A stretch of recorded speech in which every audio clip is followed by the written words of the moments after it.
O tiroteio no O.K.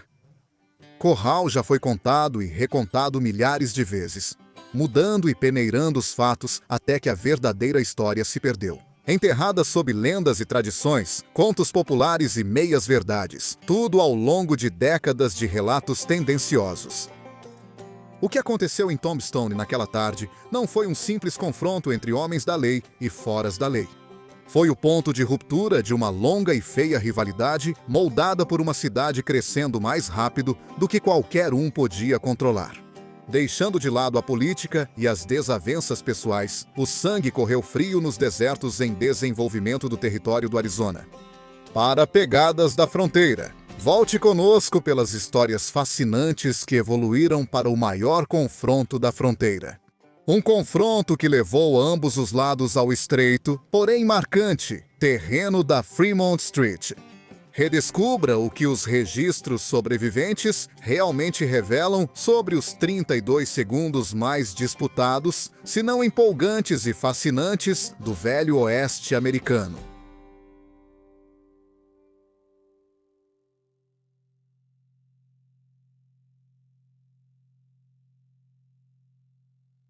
Antes de Tombstone ganhar sua reputação de barril de pólvora, a terra ao seu redor já estava encharcada de disputas de fronteira e das consequências de décadas de guerra. O Condado de Cochise, criado a partir do Condado de Pima em 1881, ficava em um solo que havia passado do México para os Estados Unidos apenas uma geração antes. A compra de Gadsden colocou esse trecho de deserto e montanhas sob controle americano, principalmente para que uma ferrovia sulista pudesse atravessá-lo algum dia. O novo condado recebeu o nome de Cochise, o líder Apache Chiricahua, cuja luta contra as forças americanas e mexicanas definiu a história inicial da região. Tombstone serviu como sede do condado, presidindo uma paisagem de amplos vales e cadeias de montanhas irregulares, com a fronteira mexicana correndo ao longo de sua borda sul. Muito antes do primeiro saloon em Tombstone, a terra já estava em turbulência. As guerras Apache devastaram este canto do sudoeste por mais de 30 anos. A expansão americana para as terras indígenas levou a uma série de promessas quebradas. Promessas quebradas levaram a derramamento de sangue. As hostilidades cresceram em 1861, quando um fazendeiro acusou o grupo de Cochise de roubo de gado e sequestro de um menino. O tenente George Bascombe saiu para resolver a questão e tomou a decisão final de deter Cochise durante uma reunião marcada sob uma bandeira de trégua. Cochise conseguiu escapar, mas sua família não. A violência que se seguiu endureceu ambos os lados.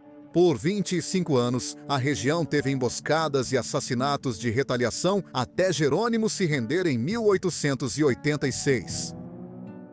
Durante a Guerra Civil, expedições militares cruzaram a região. A Batalha do Desfiladeiro Apache, em 1862, foi um dos principais confrontos. No sudoeste, Cochise reuniu várias centenas de guerreiros para defender o desfiladeiro. As tropas dos Estados Unidos da América só avançaram arrastando obuses de montanha até a posição e disparando das altas paredes rochosas onde os Apaches se escondiam. Após a poeira baixar, o exército construiu o Forte Bowie para proteger a rota, e o posto foi crucial até o fim das guerras. Quando a prata foi descoberta e atraiu milhares de pessoas para Tombstone, o condado já estava dividido em linhas culturais e políticas. Os fazendeiros espalhados pelos vales tinham raízes no Texas e no Missouri. Eles se viam como colonizadores originais e viam a chegada dos donos de minas e empresários do norte como intrusão. Suas lealdades eram com o Partido Democrata, influenciadas pela memória confederada, enquanto empresários e oficiais da lei de Tombstone preferiam o Partido Republicano e apoiavam iniciativas por estabilidade e crescimento comercial. A tensão entre os criadores rurais de gado e as cidades mineradoras em expansão criou uma divisão que afetou todas as questões no país do deserto. A aplicação da lei não diminuiu a divisão. O xerife Johnny Bayhan, apoiado por fazendeiros e vaqueiros, ignorava acusações de roubo ou furto de gado contra seus eleitores. Sua disposição em empregar criminosos conhecidos, como Frank Stilwell, só aumentava a confusão sobre onde terminava a lei e começava a criminalidade. Os delegados John Adams e Cornelius Finley vivenciaram os perigos dessa situação em 1878.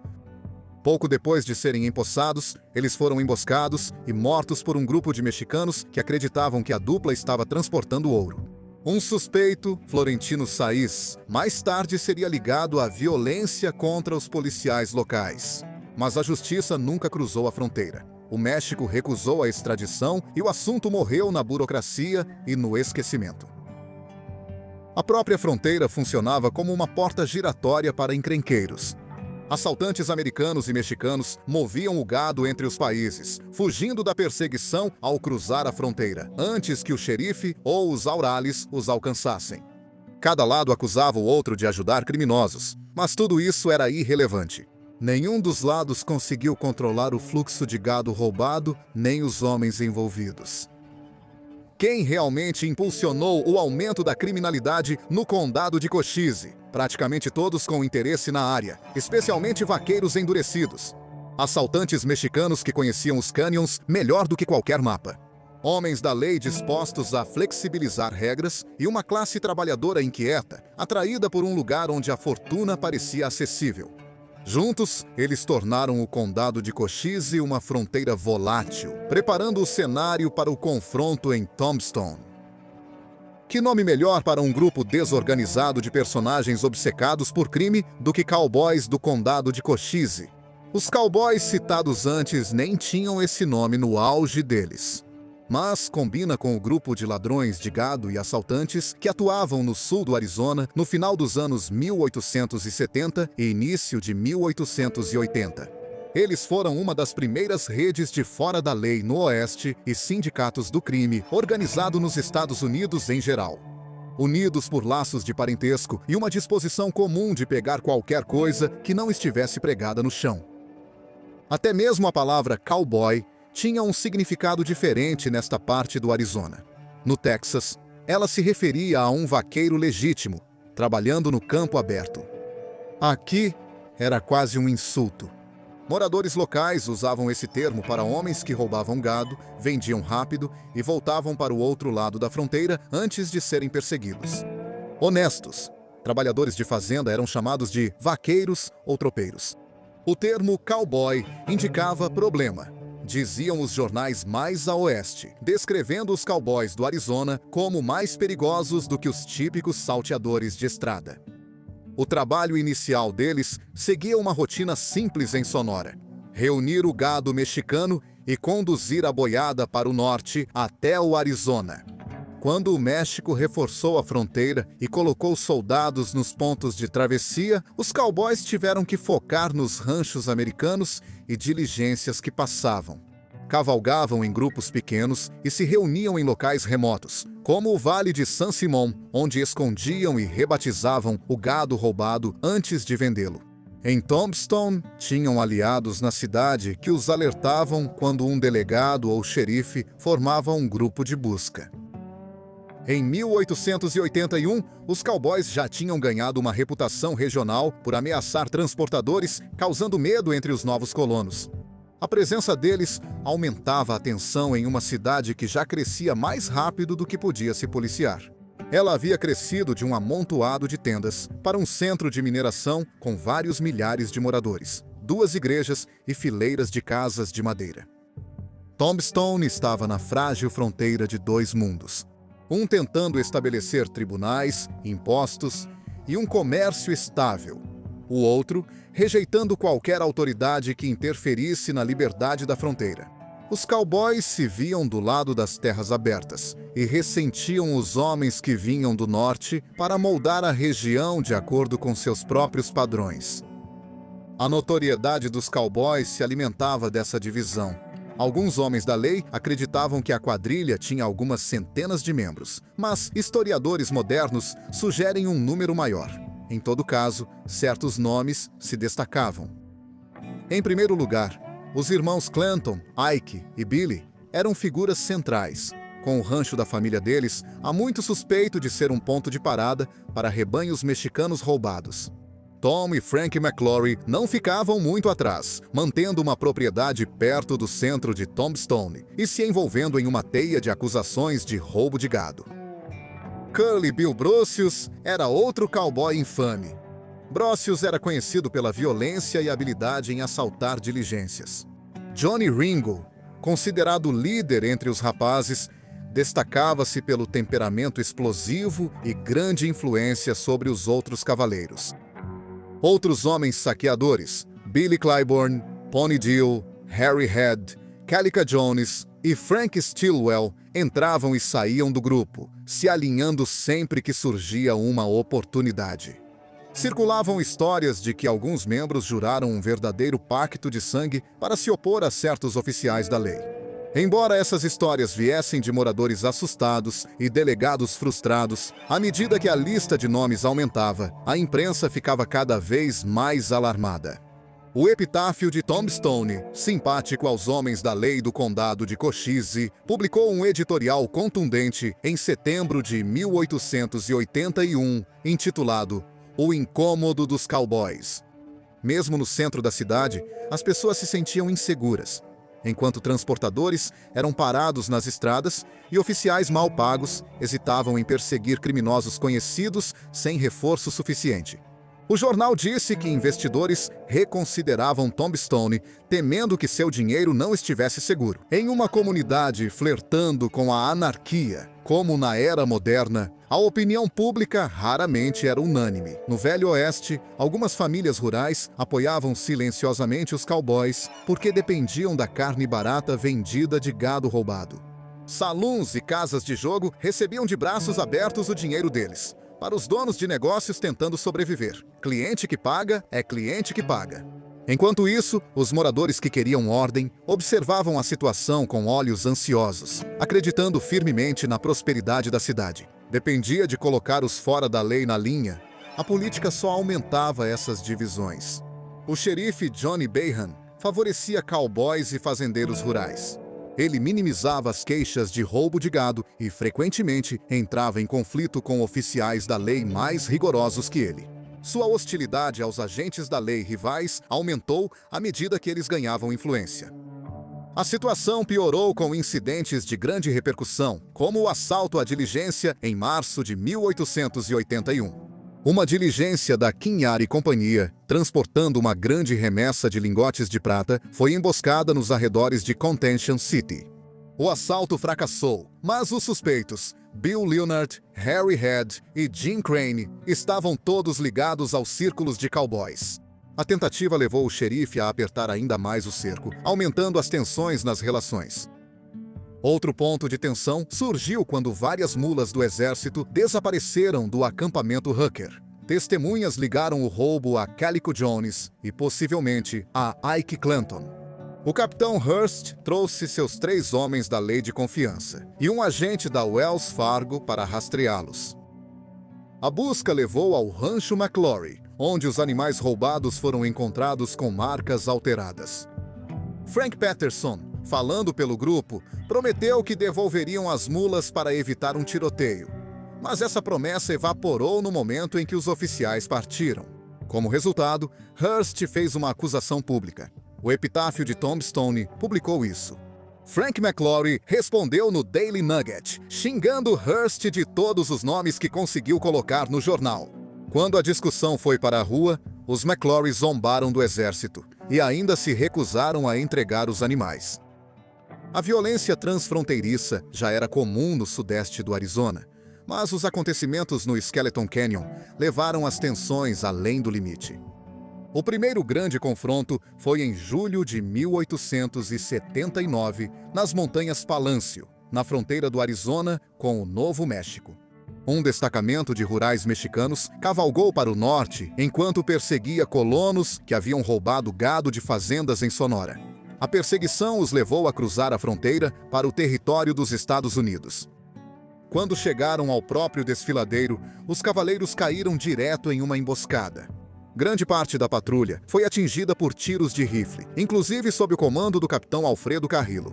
O velho Clanton, seus filhos Ike e Billy Curley, Bill Broches, Johnny Ringo e Florentino Cruz foram todos suspeitos de terem participado. O México fez uma queixa formal ao presidente Chester Arthur em 1881, exigindo justiça pelo ataque. Mas Washington alegou que os mexicanos cruzaram a fronteira sem permissão.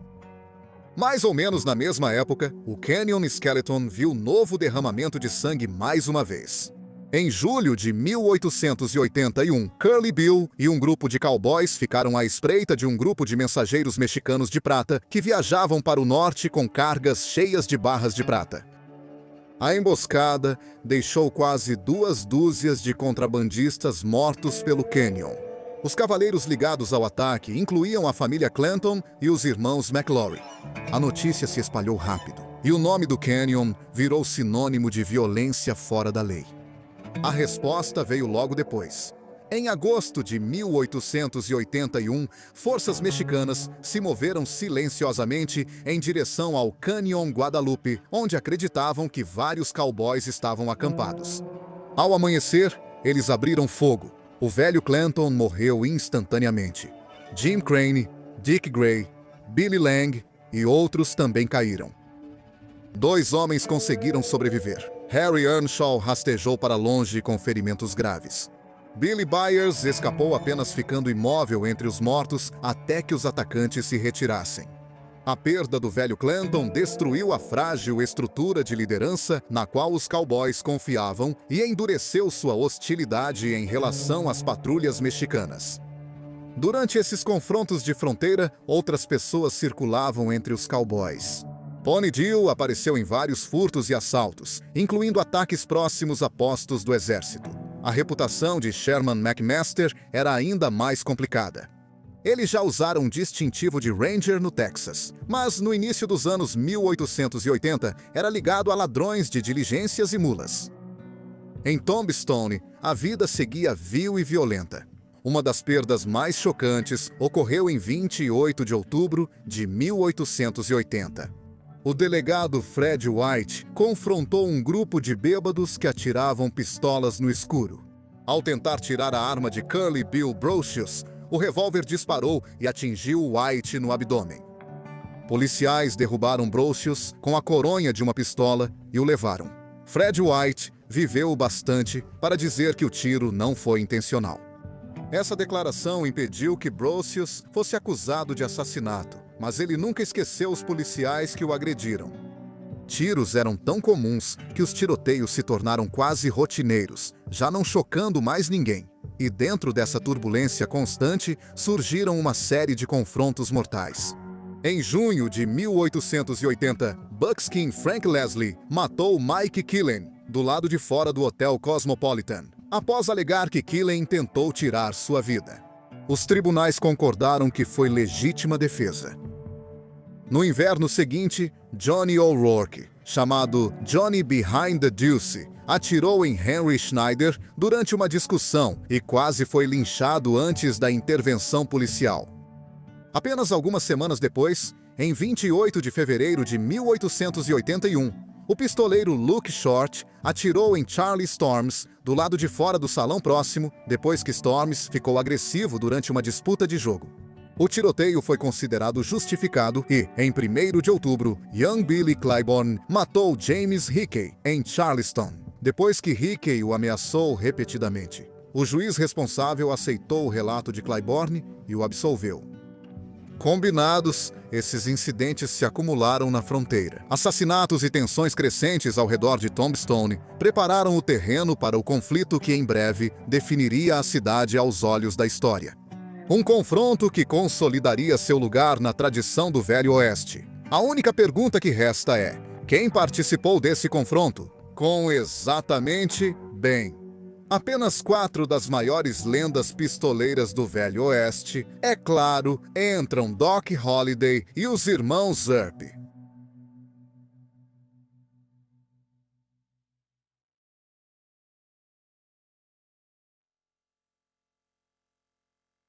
Antes dos cowboys do condado de Cochise dominarem as mesas do Arizona, um certo homem da lei já seguia seu caminho rumo ao centro da tradição do Velho Oeste. Um deles, Virgil Earp, Virgil Walter Earp, um homem moldado por uma infância vivida em constante movimento. Ele nasceu em Hartford, Kentucky, no verão de 1843, quando a família Earp vivia em uma fazenda de 150 acres no riacho Kenny. Seu pai, Nicholas, nunca conseguia ficar em um lugar por muito tempo. Dívidas e violência doméstica, junto com uma ambição tóxica, faziam a família se mudar por Illinois, Iowa, Missouri e, eventualmente, para o oeste. Essa constante instabilidade fortaleceu o laço entre os irmãos Earp, que aprenderam cedo que podiam confiar mais uns nos outros do que no homem que os criava. Virgil tentou formar sua própria família quando ainda era muito jovem. Em Pella, Iowa, ele se casou em segredo com Ellen Risdom, jovem imigrante holandesa. A união irritou ambos os pais, e o casamento logo desmoronou devido ao choque cultural e à interferência dos pais. A filha deles, Nellie Jane, nasceu em 1862, mas Virgílio não estaria presente para ajudá-la a criar. Pouco tempo depois, ele se alistou no Exército da União. Enquanto ele estava fora, Ellen foi informada de que ele havia sido morto. Acreditando que tinha ficado viúva, ela se casou novamente e deixou Iowa rumo à fronteira do Oregon. Quando Virgil retornou em 1865, sua esposa e filha haviam desaparecido sem deixar rastros. Infelizmente, após alguns trabalhos temporários, ele foi para o oeste e seguiu sua família até o Missouri. Em 1870, Virgil casou-se novamente, agora com Rosella Dragut, nascida na França, que desapareceu dos registros logo após o casamento. Só quando conheceu Elvira Alice Sullivan em Council Bluffs é que encontrou uma parceira que permaneceu ao seu lado. Ela esteve ao lado dele por anos de viagens e trabalho árduo, permanecendo mesmo após os túmulos se fecharem sobre os outros envolvidos naquele famoso tiroteio de outubro. Antes disso, a vida profissional de Virgil era definida por mudanças de sorte. Ele conduziu diligências, cortou madeira, transportou cargas, entregou correspondências e foi garimpeiro. Nos tempos difíceis, o trabalho como policial era instável. Às vezes usava um distintivo, outras apenas levava sua experiência de uma cidade fronteiriça para outra. Em 1877, ele e Ali chegaram ao Arizona.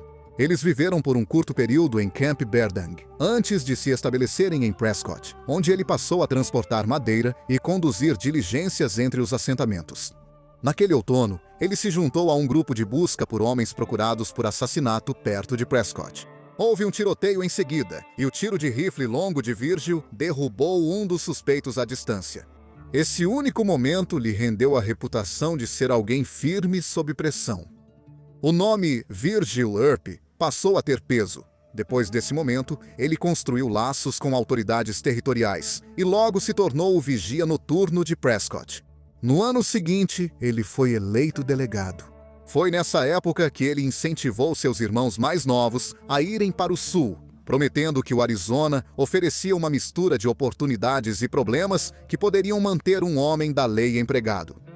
No fim de 1879, os irmãos Earp se reuniram em Prescott e se prepararam para mudar para o próspero campo de prata de Tombstone. Porém, o Marechal dos Estados Unidos da América, Crowley Dake, nomeou Virgil delegado do Marechal dos Estados Unidos da América para o distrito de Tombstone. O trabalho pagava pouco, mas trazia grande responsabilidade, pois o aumento da criminalidade entre os cowboys exigia a atenção federal. Virgil e os outros chegaram a Tombstone em 1º de dezembro de 1879. Um ano depois, ele assumiu seu primeiro grande papel quando Fred White morreu. Após o tiro acidental, o conselho nomeou Virgil como delegado interino. Agora ele atendia à cidade e ao governo federal, conciliando funções que às vezes se sobrepunham ou entravam em conflito. Sua primeira tentativa de assumir o cargo foi derrotada. Ben Sipe venceu a eleição seguinte e novamente 2 meses depois. Mas seu controle sobre o cargo O trabalho desmoronou quando dívidas vieram à tona, e ele desapareceu silenciosamente. Após pedir licença, Virgil reassumiu para restaurar a ordem. Quando um incêndio devastou o distrito comercial em junho de 1881, ele assumiu o controle durante o pânico e impediu que saqueadores levassem o que as chamas ainda não haviam destruído. Dias depois, o prefeito John Clum o nomeou delegado permanente da cidade. Após descobrir irregularidades financeiras nas contas de Cip, Virgil aceitou o cargo com satisfação e não perdeu tempo em nomear seu irmão mais novo como delegado adjunto para ajudá-lo em sua nova repressão ao crime. Morgan Earp cresceu sob as mesmas expectativas rígidas que moldaram todos os irmãos Earp, mas ele lidava com isso de forma diferente dos irmãos mais velhos. Ele nasceu em Pella, Iowa, no lar regido pela mão firme de Nicholas Earp e pela ênfase de Virginia Cooksey na união familiar. Morgan aprendeu cedo que o trabalho não era opcional. Quando criança, ele cuidava das terras da família, seguindo ordens, sem espaço para discussão. Aos 13 anos, Nicholas reuniu várias crianças em uma carroça e foi para o oeste rumo à Califórnia. Um viajante daquela jornada descreveu Nicholas xingando à vontade e ameaçando chicotear qualquer jovem que saísse da linha. Morgan já era suficientemente velho para entender que era simplesmente assim que seu pai agia. Atravessar as planícies e o deserto o endureceu, tornando-o um jovem quieto e capaz. Após a Guerra Civil, a família voltou para o Missouri. Morgan queria pouco a ver com a agricultura e, em vez disso, se aproximou de seu irmão James Earp, que preferia qualquer coisa que envolvesse uma sela ou uma longa trilha. Com o tempo, os dois vagaram para o norte, até Montana, onde Morgan teve seu primeiro contato real com a vasta fronteira. Mais tarde, ele passou de um empreendimento para outro, tornando-se parte do padrão inquieto dos Earp de se mudar para lugares que prometiam trabalho ou emoção. No início da década de 1870, Morgan se juntou às caçadas de búfalos no Panhandle do Texas. Essas expedições pagavam as contas, e ainda sobrava um pouco. As estadias deles, fora de temporada em Peoria, os deixaram envolvidos com o vício. Registros de prisão mostram Morgan em vários incidentes ligados a bordéis e conduta desordeira. O legado dos Earp é irregular e muitas vezes exagerado, mas a presença de Morgan em Peoria está bem documentada. Durante esses anos, Morgan esteve com Louisa Houston, mulher de saúde frágil, mas lealdade inabalável. Ela, a artrite severa, definia onde podiam viver e dificultava viajar pelo interior. Mesmo assim, Morgan a levava junto sempre que a condição dela permitia. Em 1875, Morgan surgiu em Wichita. Ele foi citado brevemente nos registros de prisão e se envolveu em uma disputa com o ex-marechal Bill Smith. Não há registro claro de que Morgan tenha exercido autoridade ali. Mas ele passou a circular no meio do trabalho policial local pouco tempo depois, quando foi para Dodge City e serviu como delegado sob o comando do marechal Charlie Bassett. Alguns arquivos sugerem que ele já tinha experiência anterior como delegado do condado de Ford, indicando que a carreira de Morgan na lei começou antes da chegada do irmão dele. Mais tarde, ele tentou a sorte em Deadwood, Montana, trabalhando em cargos policiais de curta duração e legitimidade duvidosa. Montana acabou se mostrando um lugar turbulento. Em Butte, Morgan foi policial por pouco tempo, e lendas dizem que participou de um duelo mortal nesse período. Não há fontes contemporâneas que confirmem essa história, embora tenha virado um mito local. O certo é que ele se demitiu em poucos meses. Juntou suas coisas com Louisa e foi para o sul. Em 1880, Morgan e Louisa chegaram à Califórnia, enfrentaram dificuldades financeiras, mas seguiram determinados. Naquele verão, Morgan foi ao Arizona reunir-se aos irmãos em Tombstone, enquanto Louisa ficou.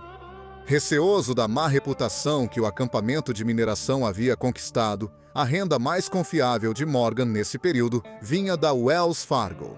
Após Wyatt virar delegado do condado, Morgan passou a escoltar diligências, recebendo salário fixo por proteger cofres fortes e cargas. O trabalho o mantinha na estrada e em constante perigo, mas também o envolvia mais na luta contra o banditismo regional. Ele seguia ajudando os irmãos quando preciso, transportando prisioneiros e enfrentando suspeitos armados nos arredores das cidades em crescimento. Em 1881, Morgan já era presença constante na polícia de Tombstone. Ele era mais jovem e menos severo do que os irmãos mais velhos Earp, mas sua lealdade aos irmãos se mostraria fundamental. Morgan foi nomeado delegado adjunto, mas essa não foi sua única indicação por um dos irmãos Earp mais velhos. Naquele ano, quando o lendário Wyatt Earp, ele mesmo entrou diretamente nas baladas de Tombstone. Wyatt Earp nasceu em Monmouth, Illinois, em 1848. Integrando uma família violentamente disfuncional, Wyatt cresceu vendo os irmãos mais velhos partirem para lutar pela União enquanto ele permanecia em casa. Jovem demais para se alistar, mas já sente a dor de ser deixado para trás.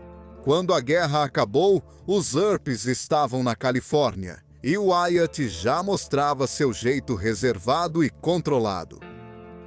Quando adolescente, ele entrou nas trilhas do Oeste sem um destino real em mente. Ele seguia equipes de ferrovia e comboios de carga, vivendo entre jogadores e andarilhos, reunidos em cidades improvisadas que surgiam e sumiam ao longo dos trilhos da Union Pacific. Esses assentamentos rudes o apresentaram aos ritmos do vício muito antes de ele sequer portar um distintivo. Ele voltou ao Missouri e aceitou o cargo de delegado em Lamar, tendo sua primeira chance de uma vida disciplinada.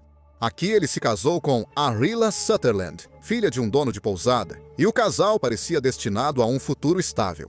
Porém, esse futuro acabou quando Urilla morreu de febre tifoide grávida do primeiro filho. Wyatt ficou devastado depois disso.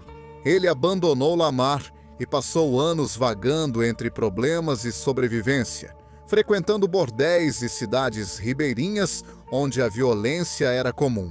Suas prisões nesse período refletem uma vida que havia caído drasticamente após seu breve momento de promessa. Wyatt mudou-se novamente para o oeste, atraído pelas oportunidades nas agitadas cidades de gado do Kansas. Ele chegou a Wichita numa época em que vaqueiros do Texas invadiam as cidades para noites de bebedeira e brigas. Wyatt trabalhou como segurança nesses círculos indisciplinados, até que um único ato, ajudando um policial a recuperar uma carroça roubada, lhe rendeu elogios públicos e, mais importante, um novo caminho. Reconhecendo sua firmeza sob pressão, as autoridades locais o trouxeram para a lei. Ele se tornou delegado adjunto em Wichita e depois serviu na infame e incendiária Dodge City, onde aprimorou sua abordagem à aplicação da lei. Em 1879, Wyatt buscava melhores oportunidades e foi atrás dos irmãos nos campos de prata do sudeste do Arizona. Tombstone era jovem, caótica e transbordava riqueza. A cidade oferecia restaurantes sofisticados, produtos importados e uma vida social muito mais elegante do que os distritos de saloons do Kansas. Wyatt tentou se reinventar aqui como empresário, em vez de homem da lei. Ele comprou participações em linhas de diligências, direitos de água, empreendimentos de mineração, tudo isso apenas para se ver bloqueado por monopolistas locais e alianças instáveis. Esses contratempos o fizeram voltar ao trabalho como o homem da lei.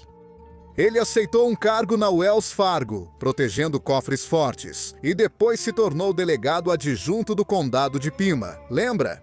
O cenário político de Tombstone era profundamente dividido, e Wyatt logo se viu parte do grupo de mineração alinhado aos republicanos, que, é claro, se opunha aos fazendeiros democratas da região ao redor. Como os cowboys faziam parte desse último grupo, eles rapidamente se tornaram rivais ferrenhos de Wyatt e do restante dos irmãos Earp.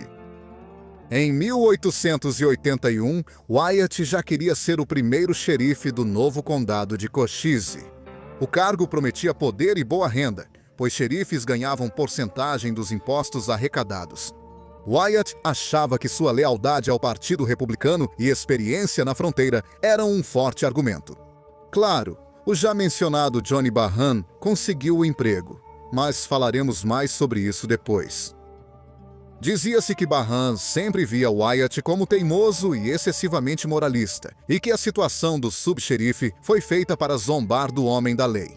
O conflito entre eles só se intensificou à medida que o roubo de gado ficava mais agressivo e os cowboys se tornavam cada vez mais ousados. O relacionamento de Wyatt com Doc Holliday também intensificou essas tensões. Wyatt o valorizava muito e o via como um homem que já havia salvado sua vida.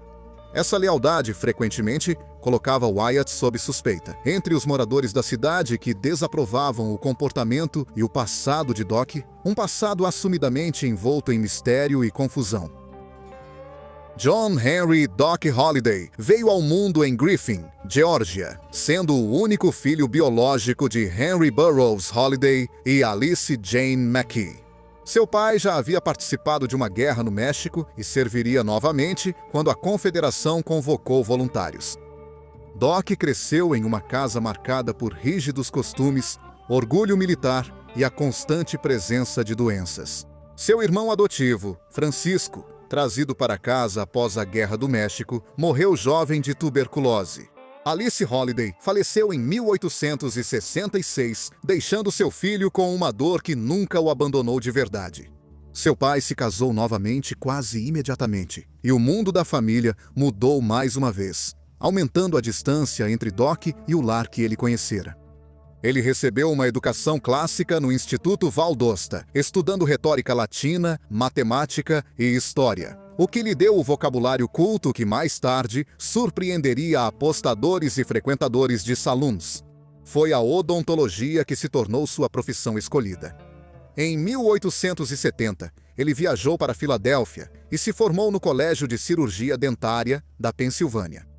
Aos 21 anos, idade mínima para a profissão, ele já havia ajudado dentistas em St. Louis e se estabeleceu por um breve período na casa de seu tio em Atlanta, enquanto construía uma pequena reputação própria.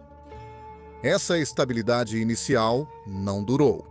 Logo após retornar à Geórgia, ele próprio foi diagnosticado com tuberculose, a mesma doença que havia levado sua mãe e seu irmão. Os médicos disseram que o clima do sul o mataria rapidamente e recomendaram procurar um ar seco no oeste. Aceitar essa escolha era deixar sua profissão e quase toda a família para trás. Alguma chance de uma vida tranquila? Em 1873, ele pegou um trem para Dallas, então a última grande parada antes das planícies inexploradas.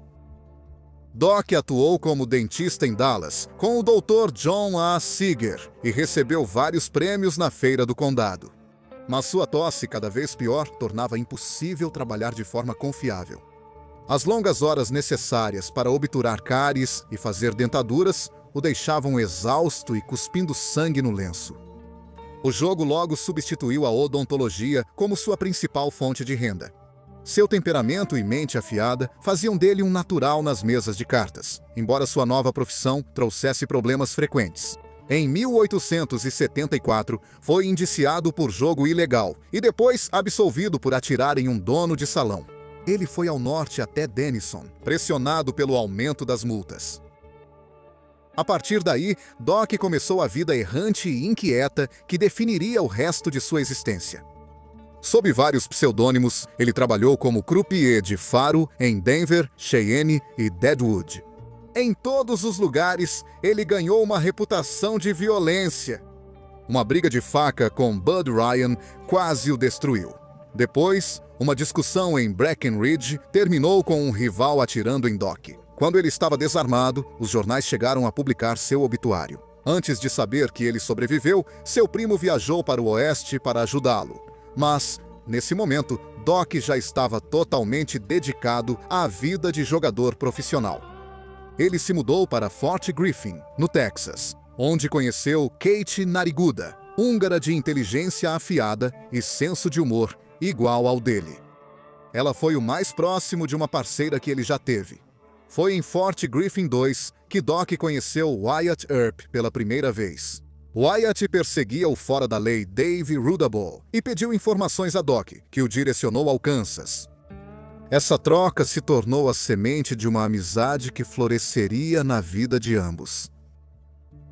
Doc seguiu o fluxo de oportunidades até Dodge City. Em 1878, ele e Kate se hospedaram em uma pensão sob os nomes de Dr. e Sra. John Henry Holliday e Doc. Ele até colocou um anúncio oferecendo serviços odontológicos em um quarto de hotel.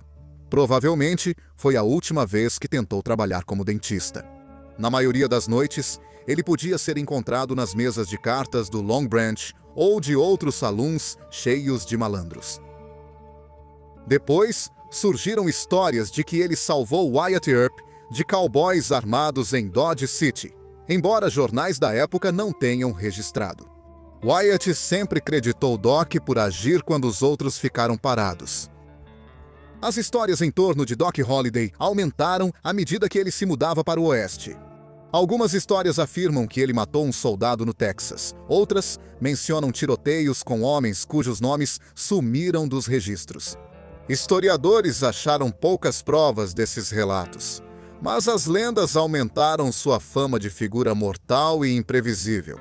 Doc, com seu gosto pelo dramático, fez pouco para corrigir esses boatos.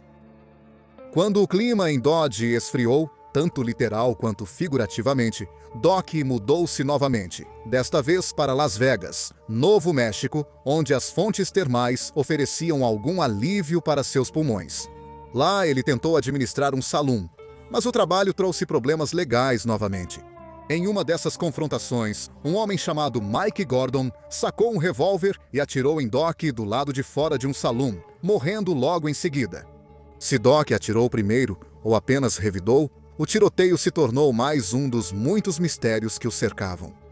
No final de 1879, Wyatt Earp passou por Las Vegas e o incentivou a seguir os Earps até o Arizona. Doc e Kate viajaram com eles até Prescott, onde Doc ficou para aproveitar a agitada cena de jogos da cidade. Seu relacionamento com Kate nariguda terminou logo depois. Assim, Doc voltou mais uma vez para a Terra do Encantamento para resolver assuntos pendentes. Depois, mudou-se de volta para Prescott, Arizona, e eventualmente seguiu em direção a Tombstone, no outono de 1880. A chegada de Doc a Tombstone aconteceu em um momento em que as tensões já estavam aumentando em todo o condado de Cochise. Ao entrar nos saloons e casas de jogo locais, as facções que logo colidiriam no OK Corral já se consolidavam.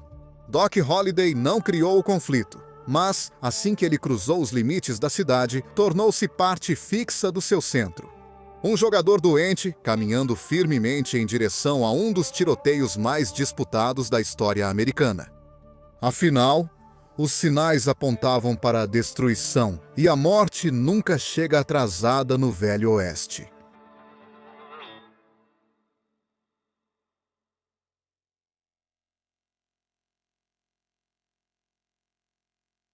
Já citamos incidentes como o tiroteio de Fred White e as nomeações de Wyatt Earp como delegado adjunto no leste do condado de Pima e Virgil Earp como assistente temporário do xerife em Tombstone.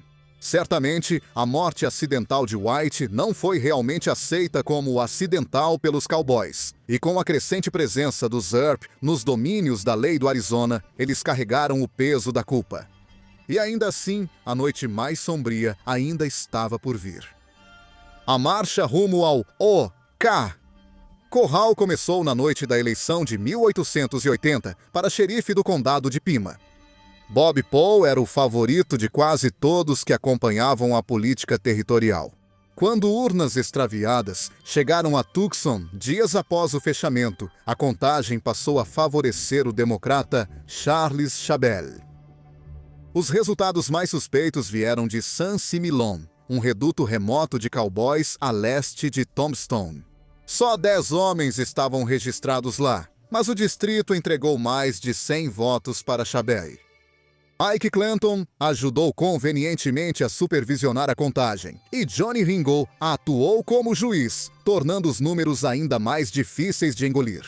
Chabelle agiu rapidamente, entregando sua recém-conquistada autoridade a Johnny Barhan, ao nomeá-lo delegado responsável pela metade leste do condado, o mesmo território que Wyatt Earp silenciosamente esperava patrulhar. Paul logo descobriu provas de fraude, mas o dano à política local já estava feito. Em fevereiro de 1881, a legislatura criou o condado de Cochise a partir do leste de Pima e fixou sua sede em Tombstone, garantindo novas eleições e um lucrativo cargo de xerife, que valia dezenas de milhares de dólares em comissões anuais de impostos. Wyatt Earp e Baham disputaram o cargo. Baham buscou apoio dos políticos certos e prometeu a Wyatt o posto de subxerife em troca de ele sair da disputa. Wyatt Earp deixou a disputa, confiando em Baham, mas viu ele voltar atrás e nomear outro. Harry Woods, editor do The Cowboy, era afiliado ao Daily Nugget. Baham justificou a traição, acusando Wyatt de usar seu nome indevidamente em uma recente disputa por um cavalo roubado. Era óbvio o que estava acontecendo. O clima ficou mais sombrio em 15 de março de 1881. Lembra daquele assalto à diligência da Kinnear e companhia? Ela levava lingotes de prata para Benson. Bob Paul, ainda lutando naquela eleição contestada, assumiu as rédeas porque o motorista regular, Bud Philpott, não estava se sentindo bem. Em vez disso, Philpott foi de escopeta ao lado dele. Do lado de fora da estação de Drew, 3 cowboys tentaram parar a diligência. Paul atirou primeiro, acertando um dos assaltantes na parte inferior do corpo. O tiro de volta derrubou Philpott e um passageiro, Pedro Rory, matando os dois instantaneamente. Os cavalos dispararam, levando Paulo por quase 1 quilômetro antes que ele recuperasse o controle. Os bandidos fugiram sem nada. Em poucas horas, Virgílio Earp reuniu uma patrulha que incluía seus irmãos, Wyatt Morgan, agentes da Wells Fargo e até mesmo Johnny Bayham. Bob Paulo cavalgou com eles, ainda abalado, mas determinado. Por mais de 2 semanas, o grupo perseguiu os assassinos por centenas de quilômetros de deserto. A perseguição foi extenuante. Uma jornada épica pelo território desértico e acidentado, longos trechos sem água, cavalos mortos, calor escaldante e o medo de que alguém os estivesse seguindo. Eventualmente, eles prenderam um andarilho chamado Luther King, que cedeu durante o interrogatório após ser enganado e levado a acreditar que Kate Nariguda havia sido baleada. King confessou. Os assaltantes eram Bill Leonard, Harry Head e Jim Crane, todos conhecidos como associados de cowboys. O que ocorreu depois só aumentou a divisão entre os Earps e Bayham. King entrou na cadeia de Tombstone e saiu logo pela porta dos fundos, que estava aberta. A fuga ocorreu graças a um acordo secreto entre o subxerife Harry Woods e o sócio de Bayham, que comprou o cavalo de King durante o processo. Woods, mais tarde, afirmou que alguém simplesmente abriu a porta de segurança por engano, mas poucos na cidade acreditaram nele. A raiva do público aumentou. Os Earps foram embora furiosos. A perseguição durou até 1º de abril, quando os homens exaustos retornaram mancando a Tombstone. Bayham, então, apresentou uma planilha de despesas chegando a 800, enquanto se recusava a reembolsar qualquer custo dos Earps. Wells Fargo precisou compensá-los. No início de junho, Wyatt adotou outra tática. Procurou Ike Clanton e ofereceu parte da recompensa caso ajudasse a encontrar os 3 assaltantes da diligência. Ike se interessou no início, mas logo soube que os homens morreram em outro lugar, restando-lhe apenas uma suspeita. Os cowboys começaram a sussurrar que Ike havia considerado traí-los. Ike culpou Wyatt e Doc Holliday por esses boatos, e suas ameaças contra os dois ficaram mais altas e imprudentes.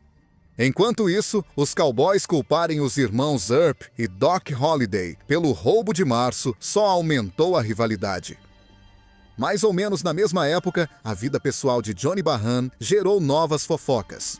Muitos moradores de Tombstone presumiam que ele era casado com Josephine Sadie Marcus, um nome frequentemente associado à lista de musas de Wyatt Earp, embora o relacionamento não tivesse validade legal. Sadie terminou o relacionamento ao pegá-lo na cama de outra mulher. Ela alugou sua casa para o Dr. George Goodfellow e continuou usando o nome Bayham naquele verão, mas seus laços com ele foram efetivamente rompidos. Embora um triângulo amoroso enriqueça a lenda do tiroteio, na realidade, Wyatt Earp ainda vivia com Maddie Blaylock e não tinha nenhuma ligação oficial com Sadie. Durante esse período, porém, seus escritórios ficavam acima do Crystal Palace, o que os colocava na mesma vizinhança. O outono de 1881 começou com mais violência. Um assalto à diligência em setembro na linha de Bisbee rendeu pequenos objetos de valor, mas nenhum cofre. Em certo momento, um dos assaltantes usou uma gíria familiar: açúcar, algo que o cowboy Frank Stilwell costumava dizer. Wyatt, Virgil e outros seguiram o rastro e depois ligaram uma pegada distinta a Stilwell, através de uma oficina de concertos em Bisbee. Logo depois que Virgil prendeu Stilwell e Pete Spence, eles apresentaram uma série de testemunhas de álibi e o juiz Spicer rejeitou as acusações por falta de provas. Virgil, então, prendeu novamente a dupla em âmbito federal por interferir na entrega de correspondências. O Daily Nugget relatou isso de forma incorreta, novamente convencendo os cowboys de que os irmãos Earp perseguiam seus amigos apenas por rancor. As ameaças vieram rápido. Morgan Earp foi avisado por Frank McClory que outra prisão seria recebida a tiros. O Tombstone Epitaph sugeriu que os perigos estavam aumentando. Então as acusações se voltaram para Doc Holliday após uma discussão amarga entre Doc e Kate Bahan. E o dono do saloon, Milt Joyce, se aproveitou da embriaguez dela e a fez assinar uma declaração dizendo que Doc participou do assalto à diligência de março. O juiz Spicer emitiu um mandado, mas os irmãos Earp rapidamente encontraram testemunhas que provaram que Doc estava em outro lugar. Quando Kate ficou sóbria, ela admitiu que havia sido manipulada e o caso desmoronou. Nas últimas semanas, antes dos tiros na rua Fremont, a tensão entre Wyatt Earp e Ike Clinton chegou a um ponto em que até pequenos mal-entendidos pareciam ataques pessoais. Uma das primeiras faíscas ocorreu fora do Hotel Alhambra, onde Ike acusou Wyatt de repetir conversas privadas. Para Doc Holliday, Wyatt insistiu que não tinha dito uma palavra, mas Ike saiu dali sem se convencer. Nesse mesmo fim de semana, Morgan pediu a Holliday que voltasse de uma comemoração em Tucson. O perigo parecia próximo e Morgan queria seu amigo por perto. Quando Wyatt perguntou a Doc sobre a reclamação anterior de Ike, Doc descartou tudo, certo de que Ike estava inventando desculpas para arrumar uma briga. Na noite de 25 de outubro, a situação finalmente chegou ao limite. Ike e Tom McClory vieram para Tombstone vender carne, e Doc confrontou Ike quase assim que ele entrou. As palavras voaram rapidamente. Morgan teve que afastar Doc antes que aquilo virasse uma briga de verdade. Ike foi atrás deles, gritando até que Virgil interveio e avisou que ele passaria o resto da noite na cadeia se não se acalmasse. Wyatt encontrou Ike do lado de fora de um saloon, tentando mais uma vez derrubar o cavaleiro, de forma gentil. Ike respondeu prometendo que estaria, abre aspas, pronto pela manhã, uma frase usada para acertar as contas. Wyatt disse para ele ir para casa e dormir para esquecer. Claro, ninguém fez isso. Virgil acabou em uma mesa de pôquer com Ike, Tom Bayham e outro homem. Um grupo mantido junto apenas pelo hábito e pelo uísque. Jogaram até o amanhecer. Quando o jogo finalmente terminou, Virgil e Bahan foram para casa. Ike não foi. Ele vagou de salão em salão, já bêbado, já armado. O barman Barry Boyle contou depois a Wyatt que Ike estava fazendo promessas barulhentas de violência. De lá, Ike pegou um rifle e outra pistola no curral West End, onde ele havia deixado suas armas no dia anterior. No meio da manhã, ele ainda estava vagando pelas ruas, nervoso demais para pensar com clareza, teimoso demais para perceber até onde tinha chegado. Mary Fly avisou Doc sobre as ameaças de Ike assim que a cidade começou a se agitar por volta do meio-dia. Logo depois, Virgil e Morgan encontraram Ike na Allen Street, tomaram suas armas conforme a lei da cidade e o derrubaram. Com força, a briga cessou imediatamente. Wyatt ficou com o vaqueiro ferido, enquanto Virgil foi atrás do juiz Wallace. A multa por portar armas ficou em 25, deixando Ike resmungando e amargo. Virgil disse para ele pegar suas armas depois no Hotel Grand. Se Ike tivesse se acalmado, as coisas poderiam ter terminado ali, mas se acalmar não estava no dicionário do cowboy.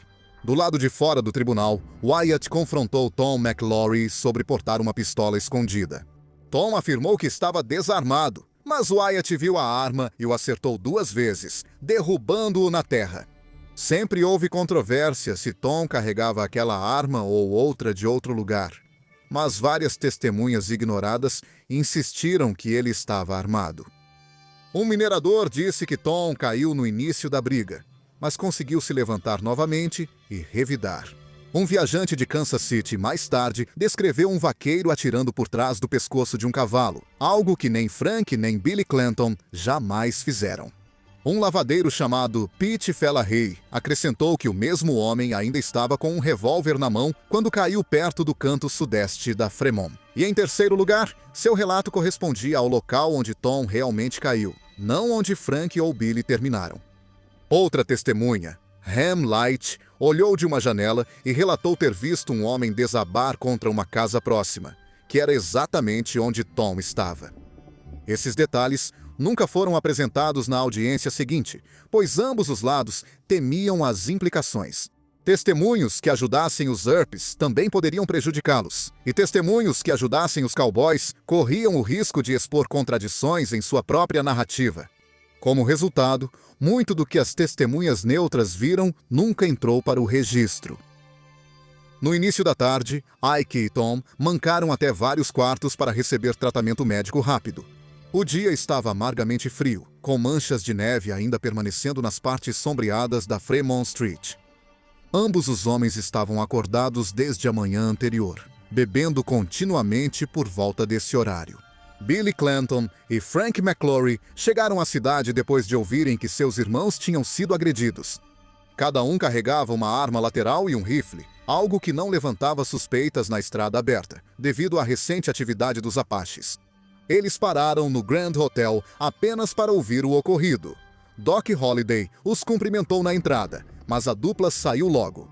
Ainda armado, Wyatt logo viu Billy e Frank na loja de armas de Spangenbergen, carregando cintos de cartuchos. Ike tentou comprar outro revólver, mas foi recusado porque seu rosto machucado incomodou o lojista. Virgil pegou sua própria espingarda no escritório da Wells Fargo, escondendo-a debaixo do casaco para não assustar os transeuntes na rua. Nessa altura, já circulavam relatos de que os cowboys estavam se dirigindo para os fundos do OK Corral. Várias testemunhas ouviram eles jurando que matariam os Earps. Os homens da lei tentaram prender novamente qualquer um do grupo deles. Por volta das 14h30, o minerador Ruben Coleman informou tanto a Bahan quanto a Virgil que os cowboys estavam armados e se reunindo. Bahan tinha dormido até o início da tarde. Depois de acordar, ele se barbeou, saiu para a rua e recebeu os mesmos avisos. Ele localizou Frank, Ike e Tom em um terreno estreito entre a pensão de Fly e a residência de Harwood. Bahan ordenou a entrega das armas. Tom e Ike negaram estar armados. Billy chegou em seguida.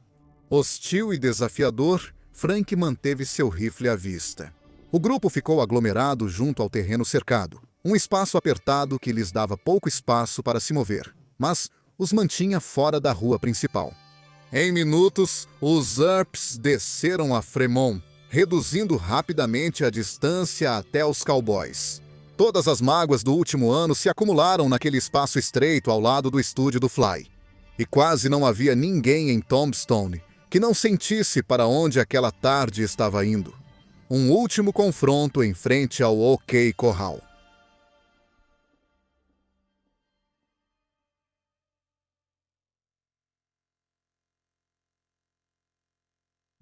Quando os irmãos Earp e Doc Holliday passaram pela açougue do Bauer, os últimos segundos de calma se esvaíram.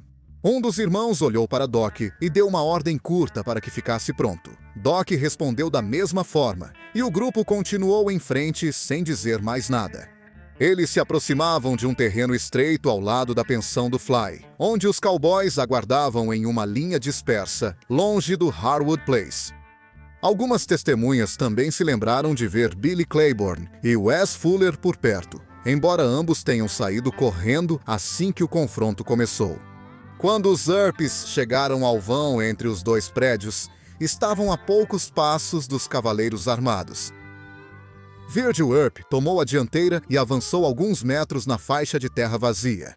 Wyatt ficou um pouco atrás dele, logo na entrada do beco ao lado da pensão de Fly. Morgan se posicionou na Fremont Street, perto da frente aberta do terreno, enquanto Doc ficou mais à direita, colado à calçada de madeira. Os cowboys se mexeram quando os homens da lei se aproximaram, com Billy Clanton e Frank McLaury ao lado de seus cavalos selados, e Tom ficou mais perto da pensão de Fly. Ike pairava na beirada do terreno, ainda pálido após a surra da manhã. Virgil ainda acreditava que o xerife Bahan tinha desarmado eles, então os irmãos Earp enfiaram seus revólveres nos cintos e bolsos dos casacos. Doc levava sua espingarda curta de 2 canos sob o casaco. Ao ver os cowboys armados, Virgil ordenou que levantassem as mãos. Wyatt deu uma ordem semelhante um momento depois. Quase imediatamente o tiroteio começou. Frank e Billy sacaram seus revólveres. Perto dali, um homem conhecido como Calica Jones correu em direção aos fundos do OK Corral, desaparecendo pelo corredor. Virgil tentou conter o pânico gritando de novo, mas já era tarde demais. Os primeiros tiros vieram tão próximos um do outro que até as testemunhas mais atentas discordaram sobre quem puxou o gatilho primeiro. A fumaça da pólvora preta encheu o espaço apertado, transformando instantaneamente a luta em um borrão. A maioria dos observadores neutros admitiu não ter identificado os atiradores quando os disparos começaram, e quem dizia ter certeza geralmente favorecia um lado. A saraivada que iniciou a luta atingiu o chão, os cavalos e as paredes da pensão em rápida sucessão. Wyatt disse depois que o tiro de Billy veio primeiro, e quase o acertou. Wyatt revidou, mas mirou em Frank, acreditando que ele era a maior ameaça. Sua bala acertou Frank no abdômen. O que ocorreu com Tom McLaury nesse início ficou confuso pelos depoimentos contraditórios citados antes. Mas, lembre-se, várias testemunhas fora da audiência principal insistiram que Tom McLaury estava com um revólver e atirou pelo menos uma vez. Wyatt disse que viu Tom alcançar o quadril direito, contou Virgil. Tom recuou atrás do cavalo e atirou sobre suas costas. Em questão de segundos, Doc Holliday contornou o cavalo de Tom e disparou a espingarda no peito de Tom a queima-roupa. O tiro fez Tom se curvar e cambalear pela fumaça em direção ao cruzamento da Fremont com a terceira. Um garoto viu Tom desabar e ficar imóvel perto de um poste de telégrafo. O lavadeiro relatou o mesmo, acrescentando que Tom ainda estava com uma pistola na mão quando caiu após disparar a espingarda. Doc jogou-a de lado, sacou seu revólver niquelado e se juntou a Morgan e Wyatt, atirando em direção a Frank e Billy. Ike Clinton passou dias prometendo violência, mas quando os tiros começaram, ele insistiu que estava desarmado e implorou para Wyatt não matá-lo. Wyatt disse a ele que podia lutar ou ir embora. Ike escolheu a segunda opção e correu para a pensão de Fly, escapando sem um arranhão. Claiborne e Fuller já haviam fugido, restando só Billy e Frank enfrentando o policial. Morgan acertou Billy no pulso direito quase imediatamente, forçando Billy a trocar o revólver para a mão esquerda. Apesar do ferimento, Billy continuou gritando até gastar toda a sua munição. Virgil e Wyatt continuaram atirando, enquanto Morgan caiu de joelhos depois de tropeçar em um cano enterrado. Frank tentou puxar um rifle da bainha, mas seu cavalo se afastou bruscamente, deixando-o apenas com o revólver. Ele cruzou a Fremont Street, atirando em Holliday e Morgan. Uma bala raspou o quadril de Doc, e ele, xingando alto, foi atrás de Frank dizendo que pretendia acabar com ele por causa do tiro. Frank chegou ao outro lado da Fremont Street e continuou atirando de volta até que uma bala o atingiu na cabeça. Ele caiu instantaneamente. Um transeunte correu até ele, mas Frank morreu antes de conseguir dizer mais que algumas palavras. Billy, por sua vez, resistiu mais do que o esperado. Ele foi baleado no pulso, peito e abdômen. Ainda assim, ele sentou-se ereto perto da casa Harwood e atirou novamente quando a fumaça baixou. Testemunhas o viram encostado na parede, com o revólver na perna quando as balas acabaram. Ele tentou pedir mais, mas ninguém se aproximou dele. C.S. Fly tirou o revólver de sua mão. Perto do fim, as últimas palavras de Billy foram pedidos por ar e espaço, e ele deixou claro que sabia que estava morrendo.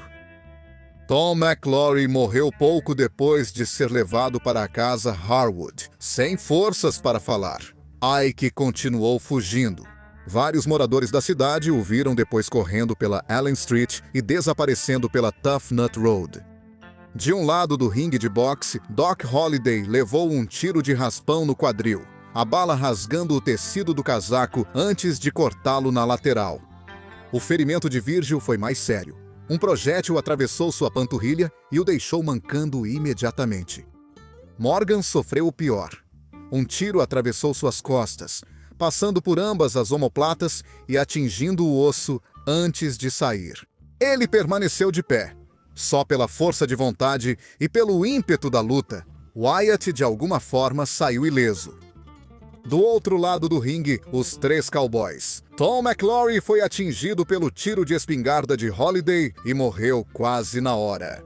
Frank McClory tentou lutar após ser baleado no estômago, mas caiu com um tiro na cabeça. Billy Clanton resistiu mais que os demais, atirando com a mão esquerda após perder a direita.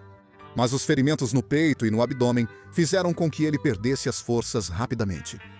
Enquanto os irmãos Earp, sobreviventes e Holliday voltavam para suas casas, o xerife Johnny Bahan os interceptou. Ele disse a Wyatt que pretendia prendê-lo ali mesmo. Wyatt recusou, apontando que a garantia anterior de Bahan sobre os cowboys estarem desarmados levou os Earp ao confronto. Esperando obediência e não tiroteio. "Não vou sair da cidade", disse ele, mantendo-se firme. "Mas não serei preso hoje." O Dr. George Goodfellow então assumiu e começou a tratar os ferimentos dos Earp. Uma análise mais formal dos corpos foi feita em seguida. O Dr. Henry Matthews examinou Frank McClory primeiro. O ferimento na cabeça de Frank entrou abaixo da orelha direita e saiu em linha reta, causando morte imediata. O ferimento no estômago estava um pouco à esquerda do centro, provavelmente o tiro inicial de Wyatt. Os ferimentos de Tom evidenciaram o impacto da espingarda. Chumbo grosso, calibre 12, atravessou o lado direito do torso dele, abaixo do braço, deixando uma abertura larga de 10 centímetros que mostrava que ele não estava em pé. Como os cowboys alegaram depois, a postura dele simplesmente não batia com a história deles. Dr. Goodfellow analisou os ferimentos de Billy com a ajuda de Keith. A direção da bala que estilhaçou o pulso de Billy mostrou que suas mãos não estavam levantadas, nem segurando o casaco aberto. O ferimento no peito dele ficava perto do mamilo esquerdo e atingiu um pulmão, enquanto o tiro no abdômen entrou abaixo da 12ª costela. Cada tiro atingiu pela frente. O ferimento no pulso provavelmente ocorreu no início da luta, causado por Morgan ou Doc Holliday, inutilizando a mão dominante de Billy e forçando-o a lutar como canhoto. Quando os ecos dos tiros se calaram e a fumaça se dissipou ao vento da noite, as antigas tensões entre cowboys e Earps resultaram enfim em confronto aberto. 3 homens estavam mortos por causa disso, com os corpos sendo examinados e os feridos se recuperando. O próximo capítulo do conflito mudou para o tribunal, onde os Earps e Holliday enfrentariam a audiência legal mais disputada da história de Tombstone.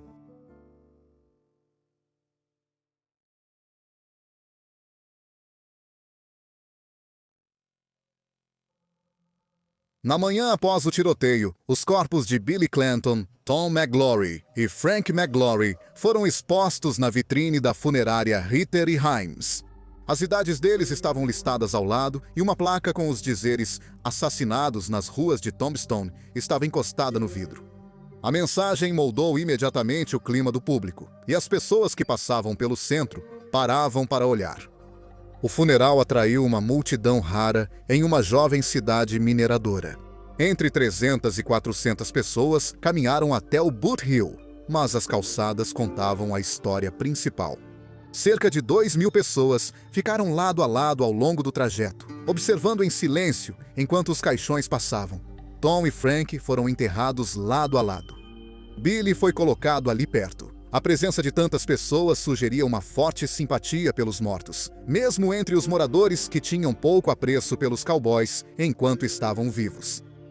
Jornais de todo o país aproveitaram a história. As primeiras reportagens tendiam a apoiar os Earps, especialmente nas cidades distantes do território do Arizona. Uma manchete de São Francisco resumiu: "Já vai tarde." O júri do legista se reuniu 3 dias depois e tomou uma decisão neutra. Nomeou os Earps e Holiday como autores dos disparos fatais, mas não concluiu sobre motivo ou intenção criminosa. Essa omissão frustrou quase todo mundo. Os apoiadores de ambos os lados queriam um julgamento claro e não conseguiram. Dr. Henry Matthews, que examinou os corpos, afirmou claramente que Tom foi atingido por um único disparo de espingarda. Contradiz a declaração posterior do xerife Barham de que Tom morreu por tiros de pistola. A defesa depois afirmou que a versão de Barham exigia uma troca de armas quase impossível. Nos primeiros momentos da briga, a imprensa local se distanciou de seus colegas nacionais, apenas tornando tudo ainda mais confuso. O Daily Nugget publicou sua primeira matéria por meio de Richard Ruhl, repórter que conhecia Barham. O relato dele, surpreendentemente, ficou do lado dos Earps, descrevendo o tiroteio como um dos dias mais sangrentos da breve história da cidade, e sugerindo que Frank McLaury foi o primeiro a sacar o revólver. Edições posteriores do Nugget mudaram de posição e passaram a apoiar fortemente o lado dos cowboys. O que motivou a neutralidade de Ruhl continua sendo um mistério. Enquanto isso, o Tombstone Epitaph sempre apoiou os Earps. Afirmou que Virgil agiu como qualquer oficial diante de homens armados infringindo a lei, pois o Epitaph tinha privilégios da Associated Press. A versão dele se tornou a que a maioria dos americanos leu. Um jornal da Califórnia enfatizou como a cidade havia se dividido.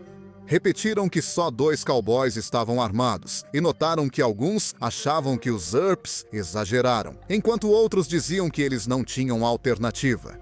Até o governador Fremont comentou que muitos cidadãos perderam a confiança nos oficiais civis e achavam as autoridades locais muito próximas. Com os fora da lei, as discussões sobre quem atirou primeiro só aumentaram. As testemunhas se contradiziam o tempo todo, e aqueles que não conheciam pessoalmente os envolvidos não conseguiam identificar ninguém através da fumaça. Todos concordavam apenas em 2 pontos. Os primeiros tiros aconteceram quase ao mesmo tempo, e a briga começou no instante em que foi dada a ordem para desarmar. Os relatos variavam conforme o registro escrito preservado. O Nugget tinha o único repórter taquigrafista. O Epitaph acrescentou detalhes que não foram encontrados em outros lugares. Mas as anotações manuscritas do escrivão do tribunal introduziram ainda mais variações. Grande parte da confusão piorou depois que os documentos sobreviventes caíram em mãos problemáticas. Veja, na década de 1930, Pat Hayhurst concluiu uma transcrição de toda a audiência para a Works Progress Administration, mas cortou o material que considerava irrelevante. Hayhurst não gostava de Wyatt Earp e era amigo do filho de Johnny Behan, Albert. E depois que ele terminou o trabalho, os documentos originais ficaram em sua casa. Quando um incêndio destruiu aquela casa, o testemunho desapareceu. Sua versão editada se tornou a fonte primária em que muitos escritores posteriores confiaram, de volta a Tombstone. 4 dias após o tiroteio, Ike Clinton acusou os Earps e Doc Holliday de assassinato. Virgil e Morgan, acamados, não pagaram fiança. Wyatt e Holliday inicialmente tiveram a fiança totalmente negada antes de finalmente serem liberados, em 10 mil cada um. Amigos e empresários influentes ajudaram muito, mas Wyatt pagou 7 mil do próprio bolso para libertar Holliday. O advogado de defesa Tom Fitch, um dos advogados mais competentes do território, assumiu o caso. A audiência aconteceria diante do juiz Wells Spicer, um republicano cujas conexões estavam mais alinhadas com os Earps do que com os cowboys. O conselho de Tombstone suspendeu Virgil como delegado e nomeou James Flynn em seu lugar. A audiência preliminar começou em 31 de outubro, no prédio da Bolsa de Mineração, e se estendeu por mais de um mês. Para uma cidade fronteiriça, a profundidade e duração dos depoimentos foram excepcionais. A acusação foi liderada pelo promotor público Littleton Price, apoiado por vários assistentes. Eles começaram questionando a autoridade de Spicer para decidir sobre as provas. Spicer simplesmente os ignorou.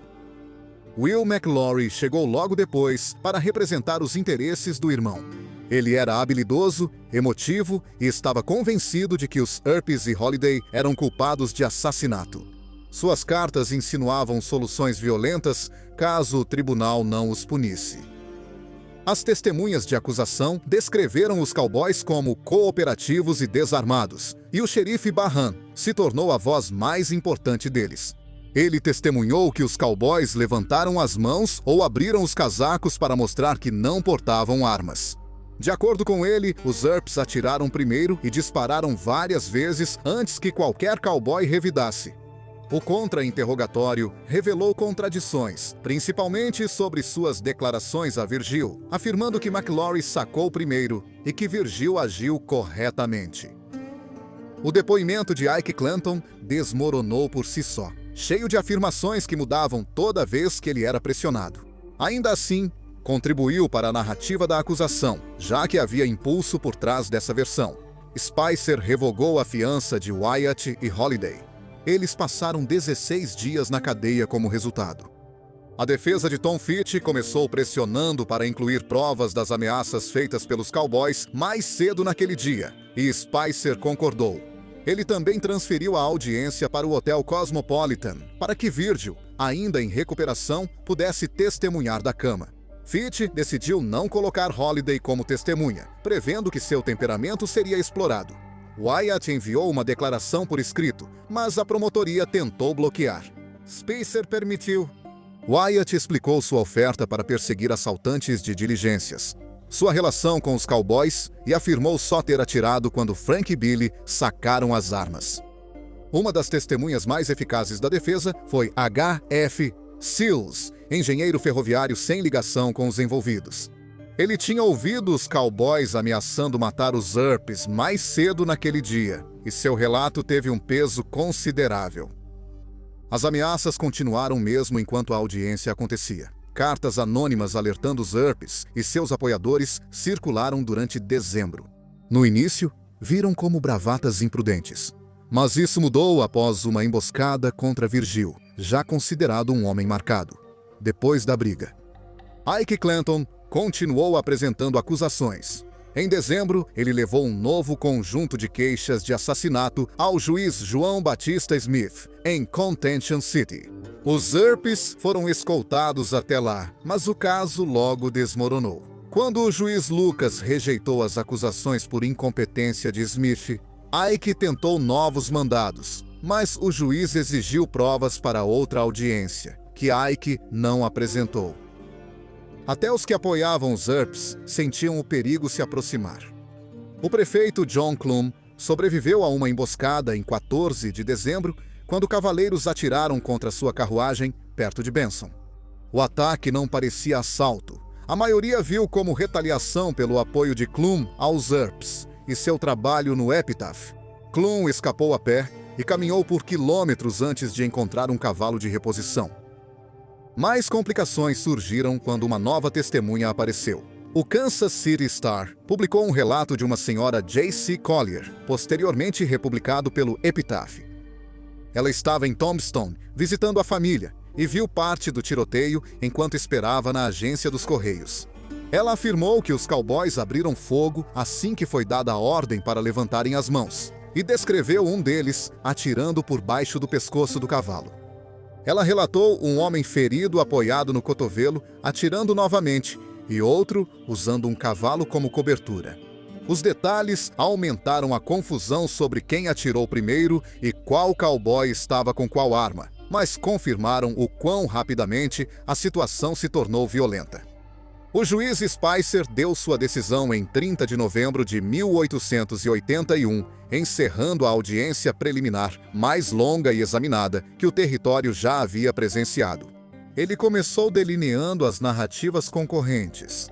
Por um lado, havia os depoimentos de Behan, Ike Clanton e alguns simpatizantes dos cowboys, que insistiam que os McLaurys e os Clantons estavam tentando se render. Por outro lado, havia os Earps, suas testemunhas e vários espectadores neutros que relataram homens armados desafiando a lei municipal e ameaçando abertamente. Spicer mostrou interesse especial nas evidências físicas. O tiro de espingarda em Tom, o ferimento na cabeça de Frank e os ferimentos de Billy, que indicavam que ele atirava em vez de se render. Esses detalhes importavam mais para ele do que as alegações contraditórias de homens com alianças evidentes. A decisão de Spicer não chegou a uma exoneração completa, mas absolveu os Earps de responsabilidade criminal. Ele escreveu que os agentes da lei agiram no cumprimento do dever e enfrentaram resistência armada. Ele reconheceu erros de julgamento, mas disse que a situação escalou rápido demais para qualquer prisão ordeira. Spicer também criticou o xerife Behan, dizendo que se ele tivesse desarmado os cowboys como alegou, o tiroteio não teria ocorrido. Sua conclusão final foi direta. Não havia causa provável para acusações de assassinato e todos os réus foram liberados. As reações emocionais vieram imediatamente. Os apoiadores dos cowboys ficaram furiosos, enquanto os apoiadores dos Earps se sentiram vindicados. A tensão na cidade continuava alta. A batalha legal havia terminado, pelo menos por enquanto. Ameaças anônimas aos Earps e aliados persistiram, aumentando a amargura acumulada no outono, especialmente entre os cowboys e seus simpatizantes. A decisão de Spicer parecia um favor político para os interesses da mineração e líderes empresariais que buscavam estabilidade. Foi um alívio. Os Earps deixaram a audiência. Feridos e inseguros, Virgil ainda tinha uma bala na perna. Morgan se movia com dificuldade após o ferimento nas costas. Doc Holliday estava inquieto e furioso. Wyatt era o único que não estava ferido, mas até ele entendia que o tribunal não tinha resolvido nada. Nas ruas, a profunda divisão em Tombstone não tinha desaparecido, apenas havia dado uma pausa. A vingança a sangue frio ainda espreitava por todo o território, além dos limites do OK. Corral e entrando no folclore das lendas do Velho Oeste.